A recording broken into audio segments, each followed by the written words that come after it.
various cloud certifications that Google offers at this point in time. So we have the Google Cloud, and there are associate certifications and professional certifications. There's just one certification here, the Associate Cloud Engineer, and it's more that you should know how to work with the GCP, like deploy applications on the GCP, monitor applications, monitor operations, manage enterprise solutions. You're not really expected to architect anything. You're not really expected to have the breadth of knowledge that you need for the cloud architect certification. Now, in professional certifications, there are a whole number of certifications. The first one is, of course, the professional cloud architect. That's what this course is about. There's a professional data engineer, where you work with big data and machine learning models on the GCP. Professional cloud developer is, focused on building and deploying scalable applications.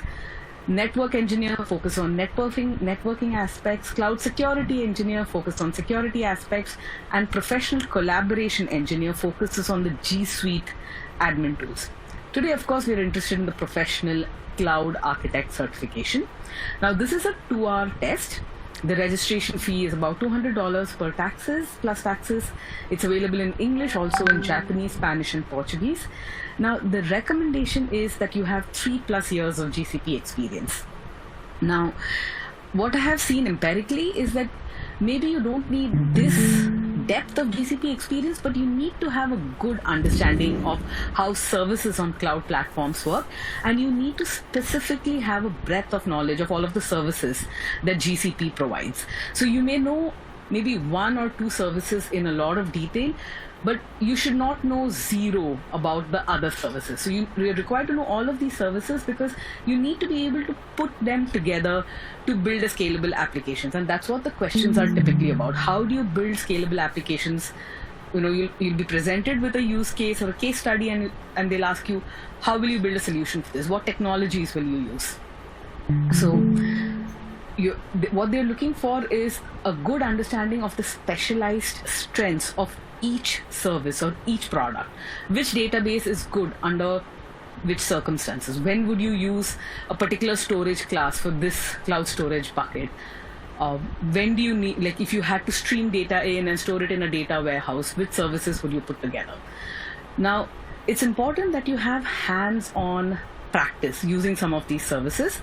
Otherwise, everything is just abstract, and you won't really understand what's going on.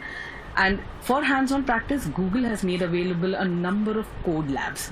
You can simply go to codelabs.developers.google.com, choose the cloud category, and there are many hands-on labs available, and you can just follow along. That will give you a feel for how GCP works. Now, the entire certification exam is based on case studies. So what they do is, generally they'll have a case study. They'll describe a particular situation in a particular organization, different kinds of organization, and then they'll say, now you want to solve a particular problem for this organization. What kind of services will you use? And there'll be multiple choices. There are example case studies in this link that you see on screen here. Make sure you read these case studies and remember them, because sometimes these same case studies show up on your final exam. So it's helpful if you're familiar with the case studies, because you'll not have to read them in as much detail when you do your certification exam, and that will help you save some time. All right.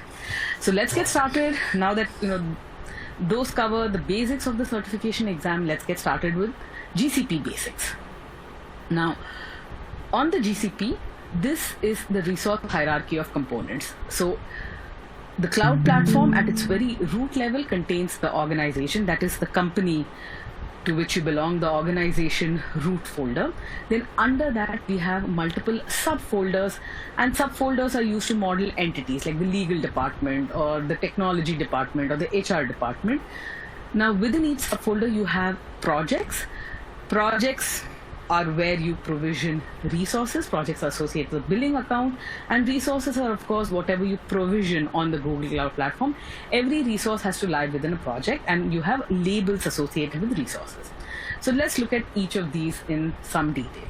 So the organization is at the top of the resource hierarchy, and this allows your company to have central control over all of the projects created within the org. So the organization contains projects and folders. Folders are optional. You need not have folders. In fact, you need not have the organization root resource at all.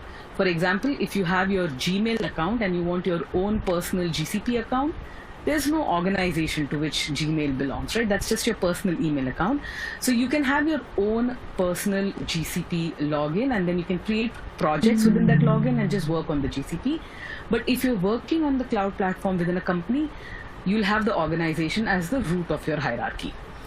So identities within an organization come from G Suite. That is, that's what you use when you want to use Gmail, Drive, etc. from Google. Or if you don't want to use G Suite applications, you can set up a cloud identity account to give identities to the different members of your organization. Identity and access management policies are inherited from the root organization folder down into projects and resources. The advantage of having this organization hierarchy for a company is that the projects that are created here with your organization identities belong to the organization. So somebody creates an object, somebody creates a project, and maybe that person leaves the company, the project is still available and the project still belongs to the organization. And you can also grant organization level roles, organization editor, organization owner, and so on. So folders lie under an organization. Folders are a grouping mechanism within an organization. And so if you have multiple projects that are related together in some way, all the projects belonging to the legal department or the technology team, though, you might want to subdivide the technology team's projects further, but maybe all HR projects belong to a folder and so on. That's what the folder organization structure is for. You can also set identity and access management policies to a folder level, allowing that admin to manage multiple projects. Then just under the folder, we have a project. Now, this is the must-have resource for you to be able to do anything on the Google Cloud Platform. So you can't work within a Google Cloud Platform unless you create a project. And a project is associated with a billing account. So you'll create a billing account, you'll associate that billing account with a project. The same billing account can be associated with multiple projects. You have to have a project before you can provision resources and do anything on the GCP.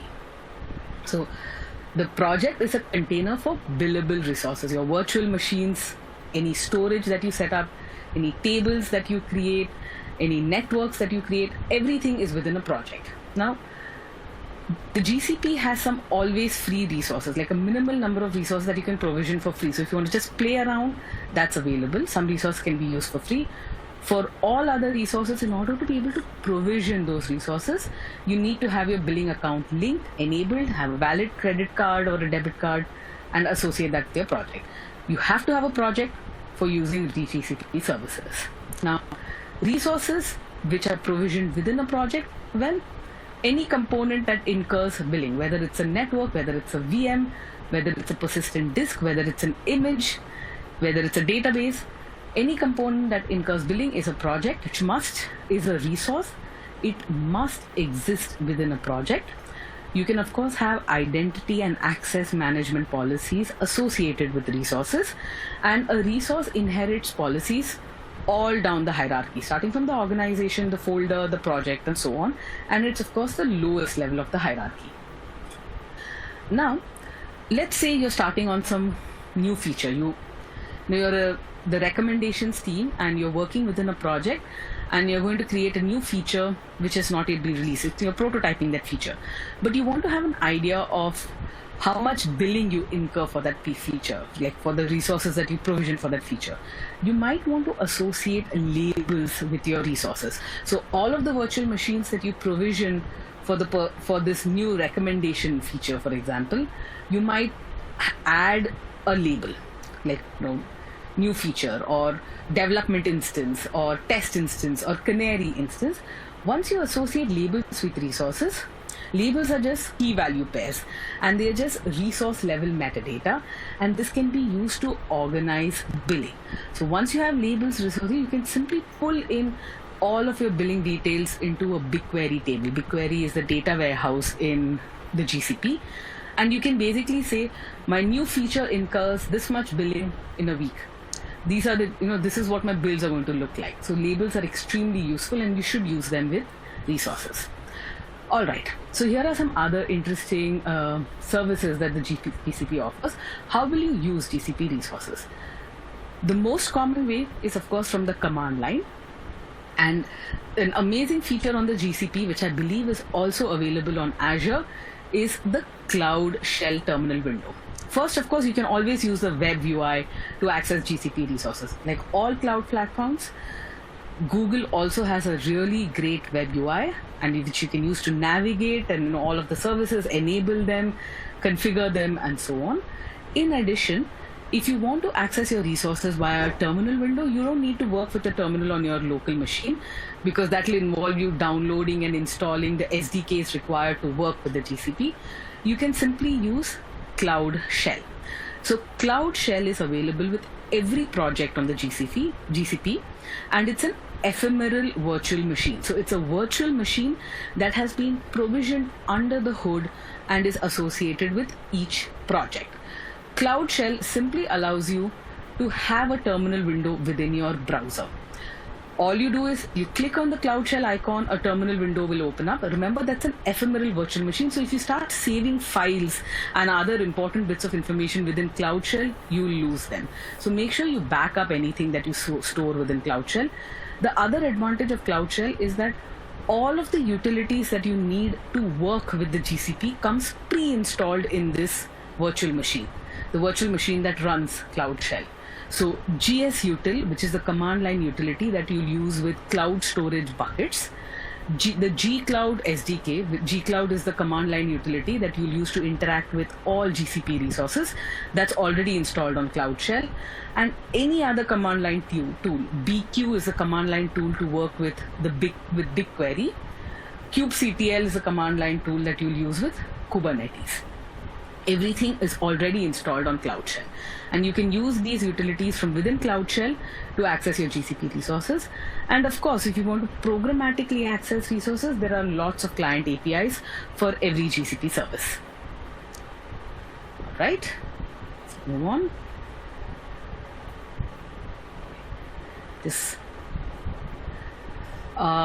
I'm just going to answer a few questions here. Are projects region specific or global?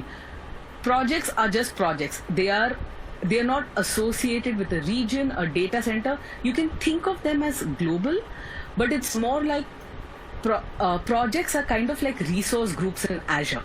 So it's kind of just a container to hold all of your resources, and your resources can be provisioned anywhere. Your resources can be zonal resources, regional resources, or global resources. We'll talk about them in just a bit, but everything. All right, so that was the one question. So I'll mostly be answering questions about once every 45 minutes or so, but in between, if I feel there are a few questions, I might just answer them. All right. So you've decided that you're going to, write an application. For any computing, there are two fundamental choices that you need to make. The first is, where are you going to execute your code and how? And the second choice that you need to make is, where are you going to store the data associated with your application? Now, these are the first questions that you need to answer. Now, there are, of course, other important questions that will come after that, like networking, hosting, logging, load balancing. But all of those questions depend on your answers to these first two questions, your choice. Where are you going to execute code? And where are you going to store your data? So what choices do you have? Let's take a look at the spectrum of choices that are available to you for your compute.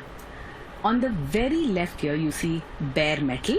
Bare metal is when you're directly working with the hardware of your computer. And bare metal is what you work with when you have your own local data center. So if you have an on-premises data center, you have machines there, you're probably interacting directly with those machines. You may have a layer of abstraction. That's totally possible, but it's also possible that you're directly working with those machines. You're working with bare metal. With bare metal, you have to install all of the drivers yourself. Everything is up to you. But on cloud platforms, you rarely work with bare. You almost never work with bare metal, in fact. you work with virtual machine instances which run a virtualization layer and then provision vCPUs for you.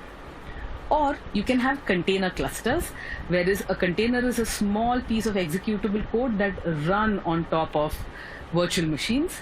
Or you can have hosted applications where you have no idea about the underlying hardware. You simply program to an API, you set up, you focus on developing your code, you developing your application, and all of the infrastructure details are abstracted away from you. And off to the extreme right of the spectrum, you have serverless functions. Serverless functions are essentially, you just write code and you just run them. And the platform takes care of all of the infrastructure requirements. Now, if you go from the left to the right of the spectrum, observe that there is less operational overhead. There's less that you as a developer need to do in order to make your code run. With serverless functions, all you have to do is write code and it'll run. But you have more platform dependence. Especially if you're writing a hosted application and on the GCP, you'll use App Engine for this. You can't simply port that application to, say, the hosted app service on AWS, right? You have to rewrite your application correctly. Completely, which means you have more platform dependence as you move off to the right end of the spectrum. Less operational overhead, so the platform does a lot for you, but you depend on the platform more. As you move towards the left, you have more control and granular access over how exactly your application runs. You have control over hardware when you use bare metal, but there is more administrative overhead. If something goes wrong, something that you need to install, the platform helps you less and less as you go towards the left. Okay, there's a question here. Does GCP provide bare metal? I think as of November 2019, they have some kind of bare metal offering in order to make migration smoother from on-premises to the cloud platform. But I don't think it's a fully fledged offering yet. They've introduced it very recently. So these compute choices on the GCP, this is what they are called. So on the left end of the spectrum, we have infrastructure as a service. We won't talk about bare metal since that's not the main use case. Google Compute Engine is what we use to provide virtual machines on the Google Cloud Platform. Google Compute Engine instances are VM instances. Then as you move along the spectrum, you move from infra as a service to the very right, which is platform as a service. So then we have, in between, we have Google Kubernetes Engine, Google App Engine, that's what provides hosted applications, and Google Cloud Functions is what provides serverless compute on the GCP. All right. Here are some questions that you can answer. I'm going to put up the next polling question. Yeah. Which of the following best describes the project on the GCP?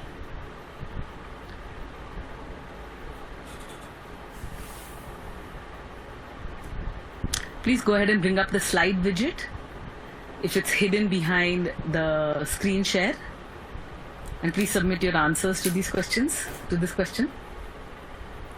This is what we covered just a little while ago.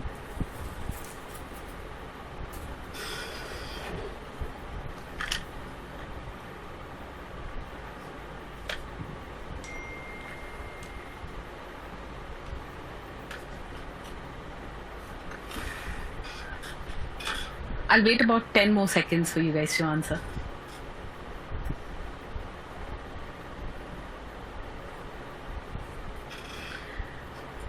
And for someone who asked about bare metal, here is the blog post that I read recently.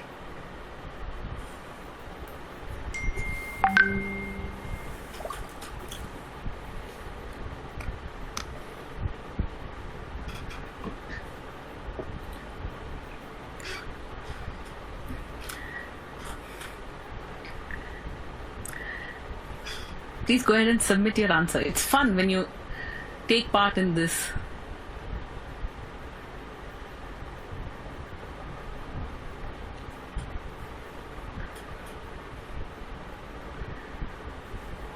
All right, we'll go ahead and hit next and see what you've submitted. And 88% of you got it right. The right answer is logical grouping for resources associated with billing. This is extremely important. The project is what you need to associate your billing with. It's a logical grouping of resources. Typically, if you have multiple teams and maybe they're working on, if you have a search team, you have a reviews team, each of them will have their own project and they'll work on that project. That's how it's typically set up in an org. All right, let's go to the next question here. This is on the Cloud Shell.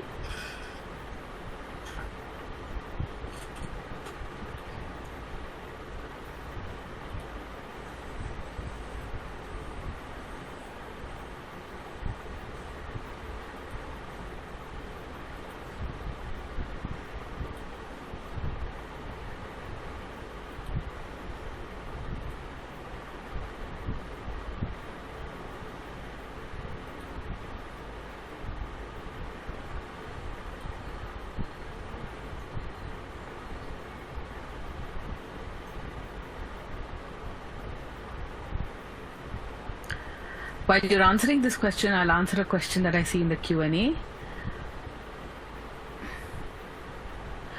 Organizations do not help aggregate billing. Billing is associated with a project. So if you, let's say you're working on the GCP to provide a service to a client, you can have a new project for each client. Projects are logically separated from other projects, and you have to do something special to allow resources on different projects to talk to one another. You have to have them on the same network and so on. So the project is the logical group you'll use if you want to service different clients, build apps for different clients.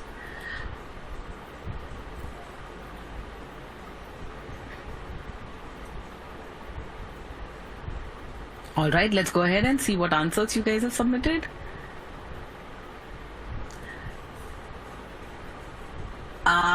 46.7% of you got this right. It's actually an ephemeral virtual machine which offers a terminal on the browser. Now you might be confused because a terminal is the command line, but it's not a command line utility. A command line utility is something that you run on the command line to work with GCP services. All right, let's move on. Here is a third question for you. Oh wait, sorry. We haven't covered that question yet, so let's go back. All right, let's talk about Google Compute Engine. Okay. Now, Google Compute Engine are what you use to provision virtual machine instances on Google. What's the equivalent on AWS for those who work on AWS? You can just type in chat.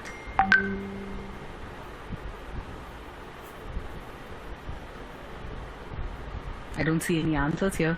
So the equivalent of Google Compute Engine, that's right, EC2. The equivalent of Google Compute Engine or GCE on AWS is EC2. What's it on Azure? I think it's just called Azure Virtual Machines. Am I right?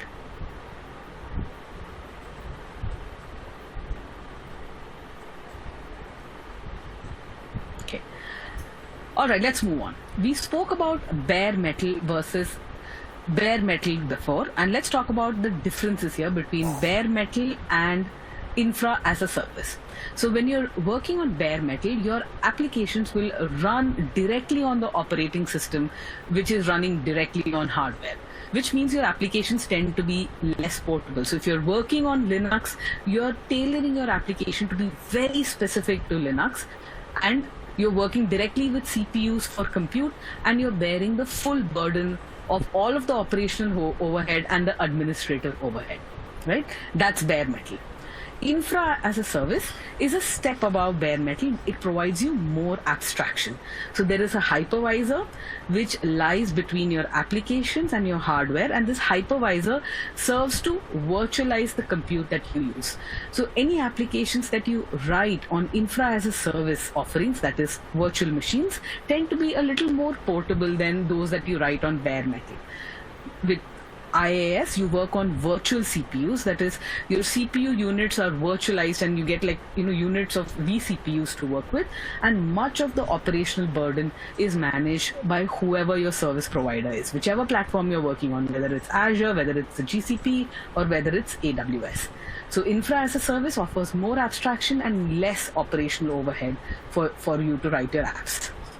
All right, when you're working on the GCP, let's talk about some internal terminology that you need to understand. The first is that of a zone. Now, if you worked on AWS, you speak of zones or availability zones. And a zone on the GCP is similar to a data center. It may not be precisely one data center, but for all practical purposes, you can assume that a zone is a data center. Now, a set of zones which are connected using high-speed network links are referred to as a GCP region. A GCP region is usually a geographical area. So you'll have a region in the central US is a region, East US is a region, West US is a region, South India is a region, Australia is a region. And there can be multiple zones in a region which correspond to multiple data centers in that region.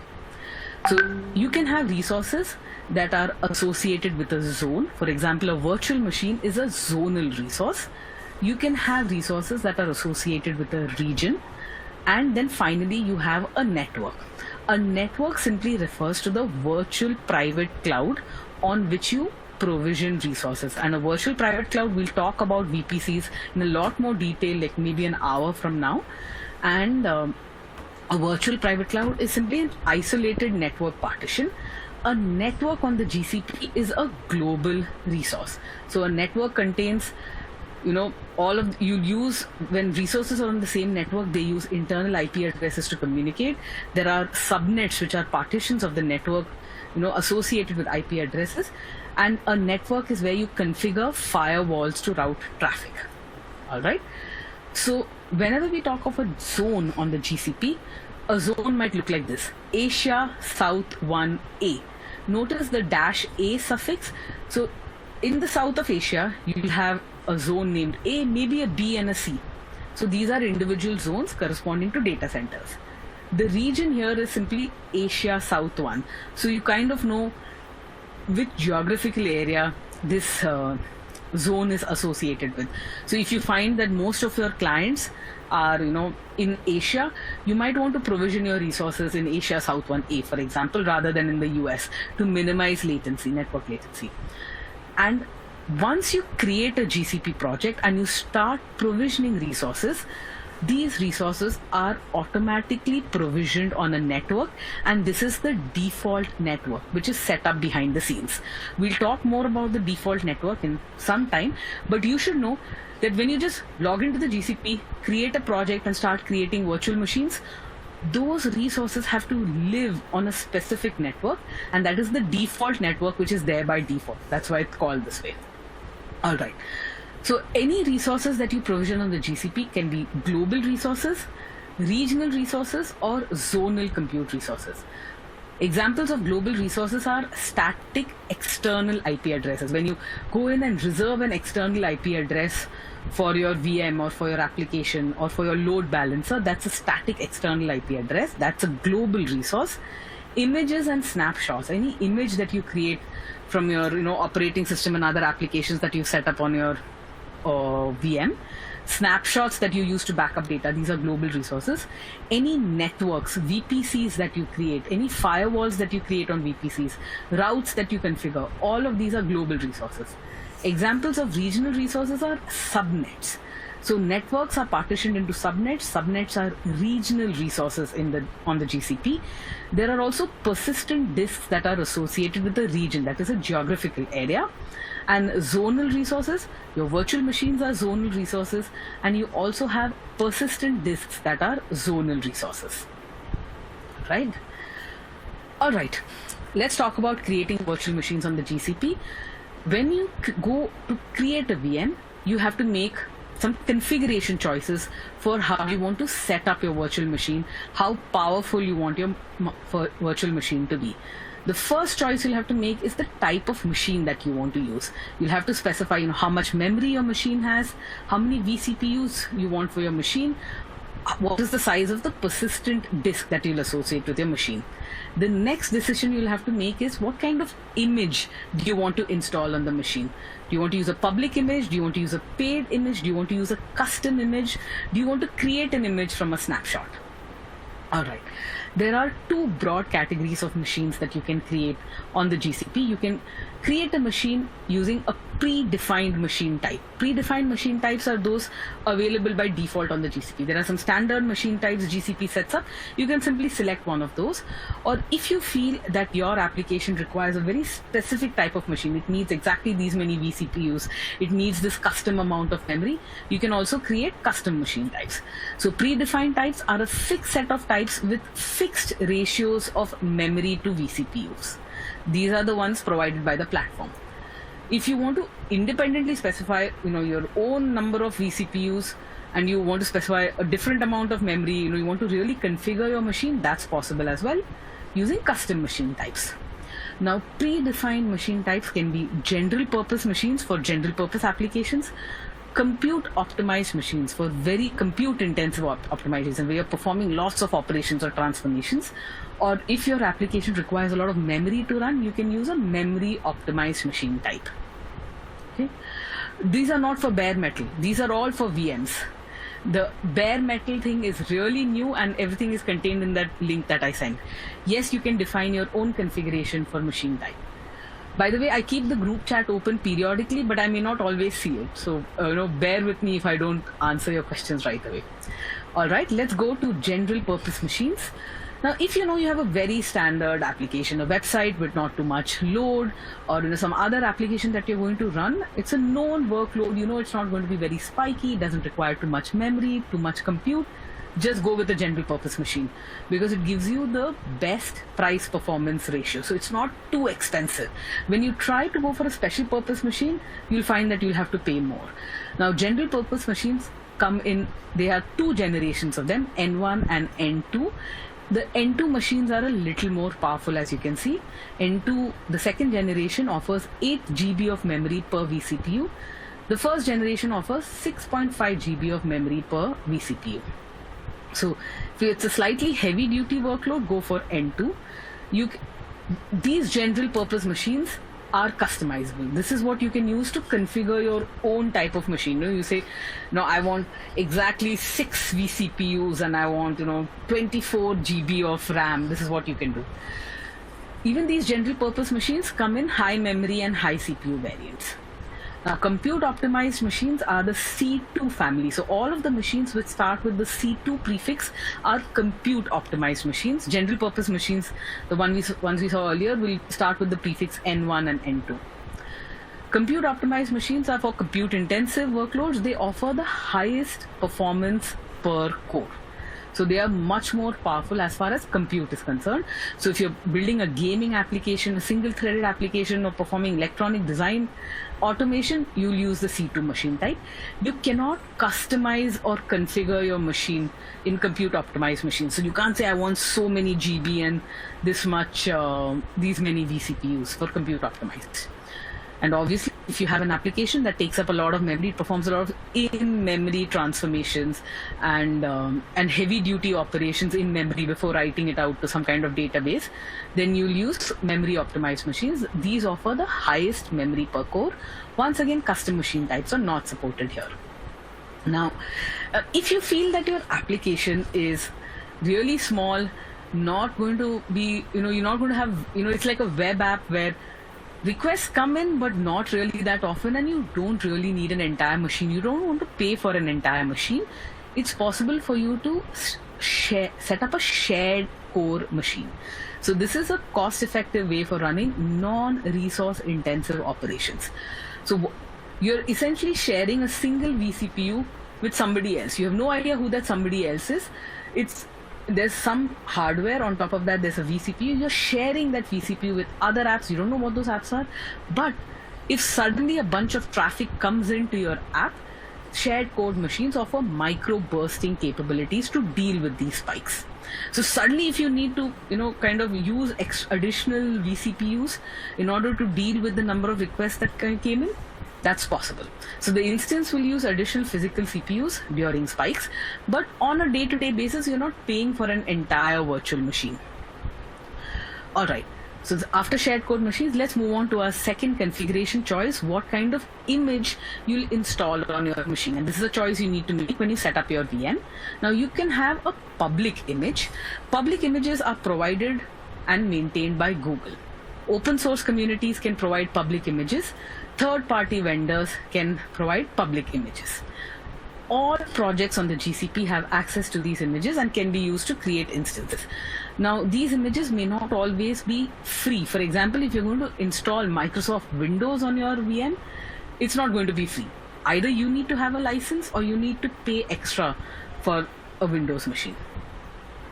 On the other, so public images can be Linux, Windows.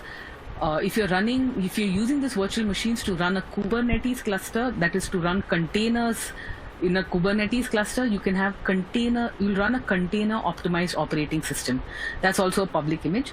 SQL Server, if you want to run SQL Server on a VM, that's also a public image. You'll of course have to pay extra for SQL Server. And many of these public images come with shielded VM support, which is this shielded VM support gives additional protection to your virtual machine. We'll discuss this in more detail in just a bit. Are public images certified by Google? They are provided and maintained either by Google or third parties. For example, the SQL Server image will be maintained by Microsoft, not Google. And container optimized OS, I think that's something maintained by Google. There'll be flavors of Linux maintained by, whoever the providers are, and so on. Okay, let's move on to custom images. Custom images are those which are only available within your project. Let's say you've configured your operating system to be exactly how you want it to be. You've installed additional software. You've installed a bunch of dependencies. You've basically customized your machine to run your application perfectly. Now, you don't want to perform this customization over and over again for the other VM instances that you set up running your app. So what you can do is create a custom image out of whatever you set up on your VM, and this custom image then can be used by anyone working within your project. So you'll first create a custom image from the boot disk and from other images like the OS and all, and then use the custom image to create an instance. So custom images are not freely available to everyone. They are very specific to your project. All right, we spoke about shielded VM support. Shielded VMs offer something called verifiable integrity of your compute instances. This is to make sure that there isn't malware that is affecting, kernel level malware that is affecting your VMs. It's kind of a security measure. So secure, what do shielded VMs offer? Secure boot, which verifies the digital signature of the software during boot. It also has something called a VTPM, or the Virtual Trusted Platform Module. This is like some specialized computer chips to protect keys and certificates that you might want to store on your virtual machine. Measured boot, which basically looks at the order in which your components start up during the boot process and creates a hash to make sure these components always start up in the same order. It also offers integrity monitoring. So this is a way for you to make your VMs more secure. All right. Google also offers preemptible VM instances. Now, let's say you're working on a web application and you know that there's a sale coming up and you need additional VMs only for the sale day and only to deal with additional spikes, and you don't really want to provision your own VMs because you don't want to pay for that. It's not within your budget. You can get a virtual machine at a lower cost, but it'll be preemptible, meaning at any point in time, Google can say, I'm sorry, I don't have the resources to offer you this VM anymore. I'm going to take it away from you. So it's an instance you can create and run at a lower price than normal instances, but Google Compute Engine is allowed to terminate that machine and take it away if it needs those resources, right? Also, with the preemptible VM, it may not always be available and it's not covered by SLAs. What is the equivalent of preemptible VMs on AWS?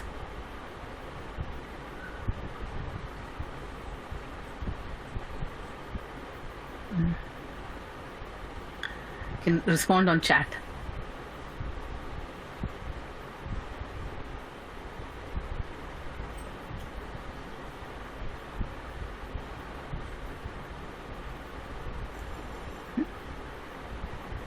That's exactly right. Spot instances. As far as I know, spot instances, you need to do some kind of bidding to get access to a spot instance. With the GCP, you don't really need to bid. You just need to say, make this VM preemptible. So if it's available on the GCP, it'll give it to you. Otherwise, it'll just take it away and you pay less for this VM. Okay. Now, if let's say you're running an application and it's a very critical app, and you're running on a virtual machine, you have no idea about the underlying hardware on which this virtual machine runs, but you really want high security for this application. You set up a shielded VM, you do everything else, right?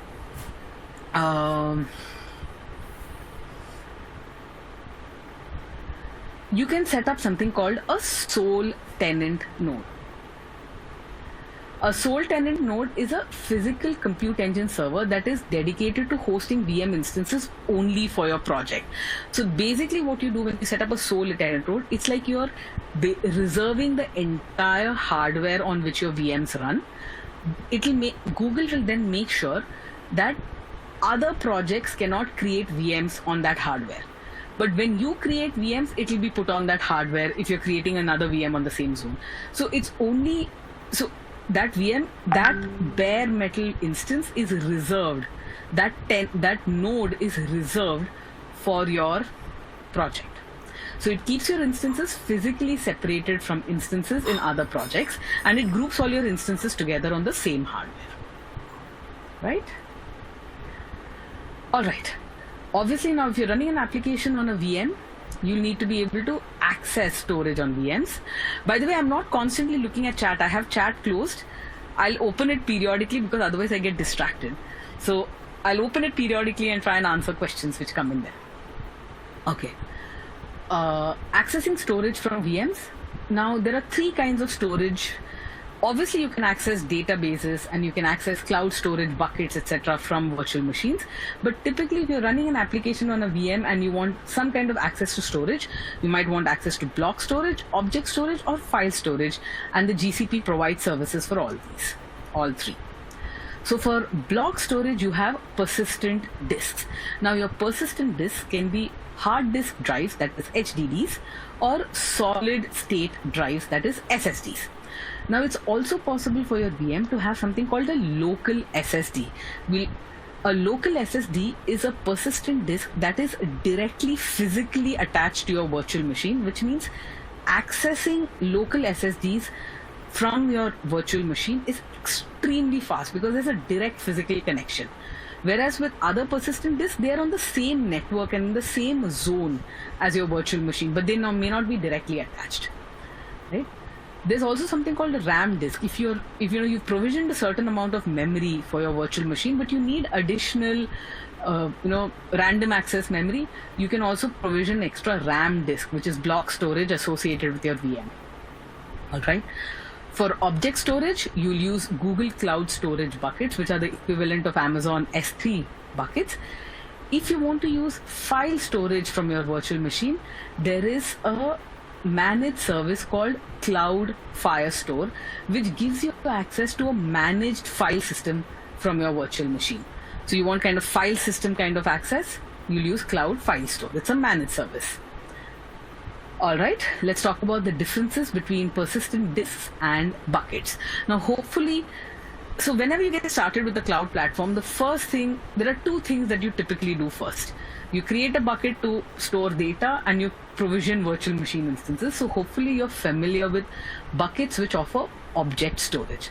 So persistent disks are block storage, which is basically data is laid out in a contiguous form on physically addressable storage. Object storage is what you get in cloud storage buckets. With persistent disks attached to a VM, it's a maximum of 64 terabytes in size. So you can't go beyond 64 terabytes. With buckets, it's infinitely scalable. You just add more data and you pay for what data that you added there. Now, for persistent disks, what's really important here is you pay for what you allocate. So if you say I want 10 GB, a 10 GB persistent disk, and you use just 1 GB, you still have to pay for 10 GB because that 10 GB is provisioned for you, it's allocated for you. But with buckets, if you're uploading just 1 GB of data, you pay for that 1 GB of data. You don't pay for, you don't lock in or allocate bucket object storage. Persistent disks are zonal or regional resources which are very tied into compute engine virtual machines. So typically you don't leave data lying around in persistent disks and access them from other services. You typically just access them from your virtual machines. Whereas buckets, they are completely independent of your virtual machines and you can access them from anywhere. Okay. All right. With persistent disks, it's possible for you to resize on the fly. You can also move persistent disks across zones. Remember, zone is a data center, and sometimes your data center can go in for maintenance. That's when you'll have to migrate everything from one data center to another. You can create images and snapshots from persistent disks. All the data that you store within persistent disks are encrypted at rest, and you can also use custom keys to encrypt this data. There's a special persistent disk called a boot disk. Every virtual machine has to have a boot disk. This is what contains the bootloader and the operating system. The boot disk is bootable, that is, you can use it to boot up your VM. It's durable. It's possible for you to check an option where you say, I'm going to delete this virtual machine, but keep this boot disk around because I want to use it to boot up another virtual machine that I'm going to create later. All right. Okay, this is important here. Local SSDs local SSDs are basically block storage, but they are different from persistent disks. So notice that persistent disks are attached to the same network as your virtual machines. Persistent disks are network attached storage, whereas local SSDs are physically attached to your VM instance. So the hardware on which your virtual machine has been provisioned, the local SSD is physically connected to that hardware. With persistent disks, Google takes care of backing up the data in there. There's data redundancy built in. With local SSDs, it's like basically a hard drive you connect to your machine. There is no data redundancy. Local SSDs are not bootable. They are not durable. You can't say I want to save the contents of my local SSD even though I delete my VM. It's a solid state drive because you can get high performance in terms of input-output operations. Local SSD can be only 3 terabytes maximum, whereas persistent disks are 64 terabytes maximum.